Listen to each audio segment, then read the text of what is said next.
Parmi tous les jeux Zelda, pour moi, le meilleur Link, c'est le Link héros du temps dans Zelda, Ocarina of Time et Majora's Mask. C'est clairement pour moi le Link le plus développé, le mieux écrit.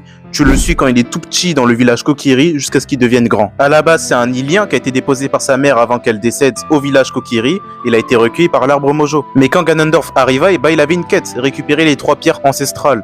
Et donc du coup, il l'a fait. Sauf que quand il a récupéré l'épée de légende, ça a ouvert la porte du Saint-Royaume. Et du coup, Ganondorf a pu récupérer la Triforce de la Force. Et donc, après que Link ait récupéré l'épée de légende, il est devenu grand. Et c'est le seul jeu Zelda où t'as un bond dans le temps, où tu vois Link évoluer. Et ce Link héros du temps, il a énormément de flow. C'est clairement le Link qu'on voit le plus dans les jeux. Il est apparu déjà dans Super Smash Bros premier du nom sur 64, il est ensuite apparu sur Super Smash Bros Melee de la GameCube et sur le fameux Soul Calibur 2. Une fois qu'il a battu Ganondorf, Zelda ramène Link dans son temps et donc du coup il redevient un jeune Kokiri. Il dénonça Ganondorf au royaume d'Hyrule et là prend place les événements de Zelda Majora's Mask. Et dans ce jeu, on est à Termina et je trouve que Link enfant, tu vois, il est normal, mais il peut utiliser les masques et donc du coup déjà ça lui rajoute quelque chose. Et là où ça devient intéressant, c'est le fameux masque d'effet avec Oni Link qui clairement est le Link le plus stylé, tout Zelda confondu. Et le pire c'est que c'est pas fini parce que déjà le héros du temps c'est celui qui a le plus impacté la chronologie Zelda et en plus de ça, ce héros là on le revoit dans Zelda Twilight Princess en tant que Stalfos. Et dans Zelda TP du coup,